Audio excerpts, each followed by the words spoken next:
you there, Ian? I'm losing it, Marcus.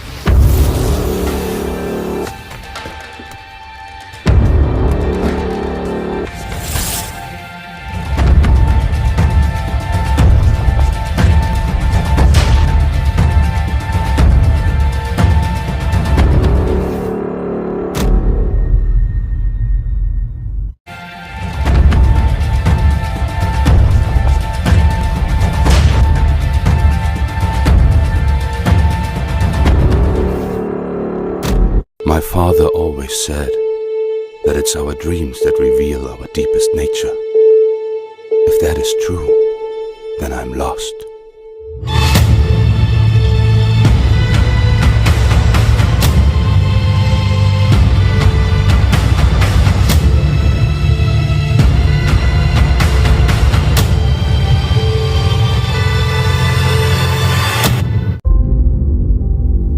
I am stuck in a war between my dreams and my reality.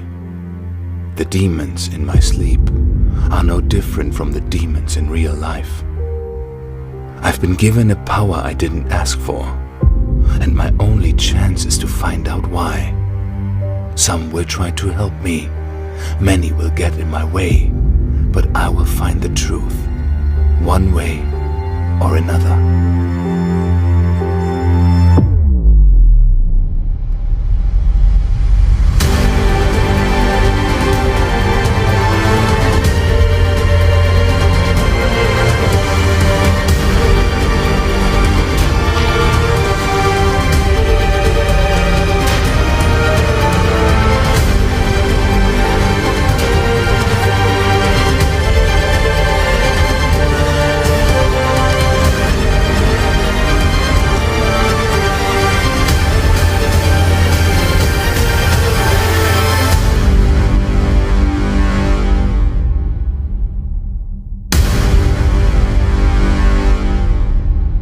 We're a small team of 8 developers based in Berlin, and in this video I'll be talking you through some of the skills and abilities you'll need to master when playing Pass Cure.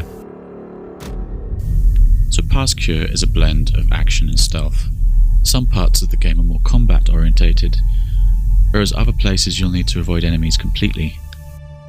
I'm going to show you some of the gameplay from a level that takes place in a parking lot, because this level was designed for you to use either combat or stealth, or balance the two skills together. So let's start off with some of the stealth tactics. One of the main abilities in Pass Cure is the astral projection skill. This highlights where enemies are on the level.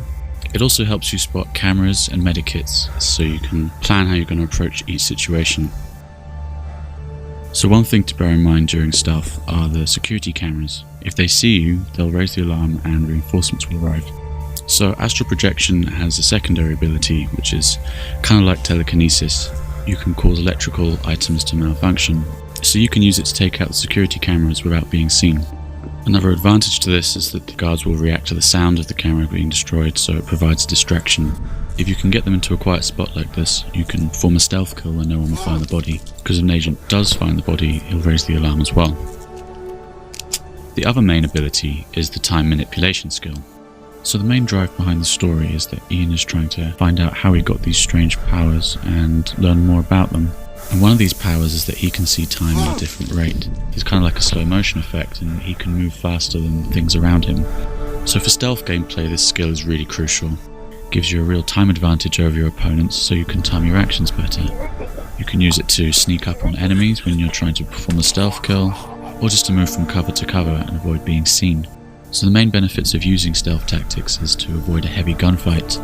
There's not a lot of ammo throughout Pass Cure, so it's usually a good idea to hold onto your bullets for when you go into open combat. So let's talk about how to use your abilities in combat. So if you fire your weapon, or you get seen by the guards, they'll raise the alarm. At this point the game changes quite dramatically, so they'll call for backup, large numbers of enemies will arrive, and they're generally pretty aggressive and quite accurate. So if you don't use your abilities right, you can quite easily get outflanked and overwhelmed. So the most important skill in combat is Ian's time manipulation ability. So for long to medium range weapons like the pistol, using time manipulation will increase your accuracy and give you more time to aim. So the enemies are generally pretty aggressive, and they'll work together as a team to try and outflank you and engage in melee combat. So if you use your astral projection skill during combat, you can keep track of what the enemies are trying to do without having to leave cover.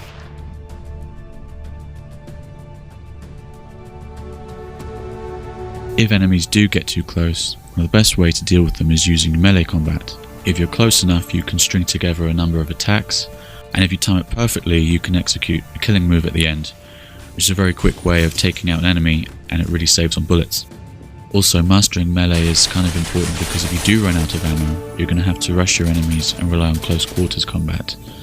So for this situation, again, using the time manipulation skill is quite useful because you can rush your enemies without them firing many bullets at you. Also, for a more close range weapon like the Uzi, you can outflank and get yourself into a position that really suits the weapon you're using.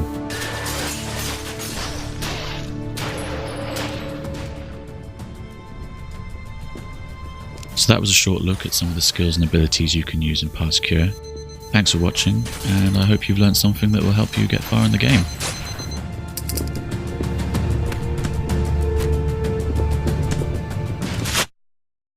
My father always said that it's our dreams that reveal our deepest nature. If that is true, then I'm lost.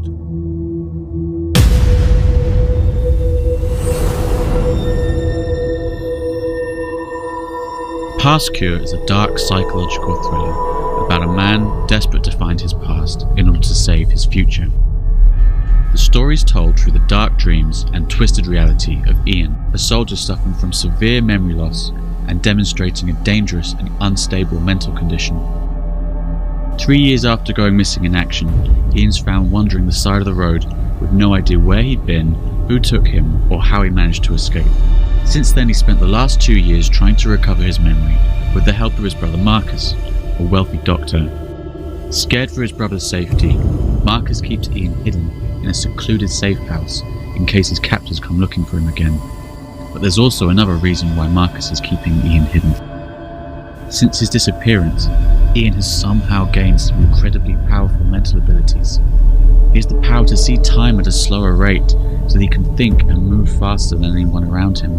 And he can trigger out-of-body experiences so that he can explore the world around him without ever taking a step. But these abilities also come at a heavy price.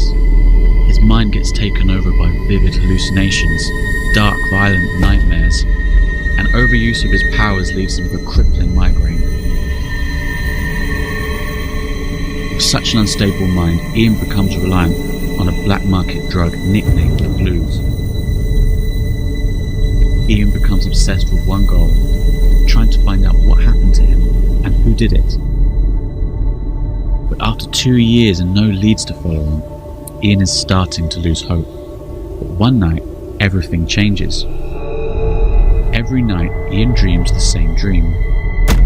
He wakes up in a room with a single weapon and is constantly chased down by sinister figures made of porcelain. This one night, the cycle is broken when his dream is interrupted by a woman he thinks he's seen before but can't remember. He doesn't manage to get to her before the dream ends, but her arrival signals the start of a dramatic course of events. The following day, Marcus calls Ian with a lead on the medication that's keeping him alive. A large quantity of the drug is going to be sold not too far away. If Ian can reach the seller before the buyers do, he might have a chance of tracking the medication back to where it was made. The problem, though, is that the buyers are an incredibly dangerous organisation. Ian knows he's possibly getting out of his depth. With his condition getting worse and his paranoia getting stronger, Ian starts to get the impression that his dreams and his reality are merging into one. Ian is therefore left with no choice but to infiltrate the deal and get to the makers of the medication before he succumbs to his powers for good.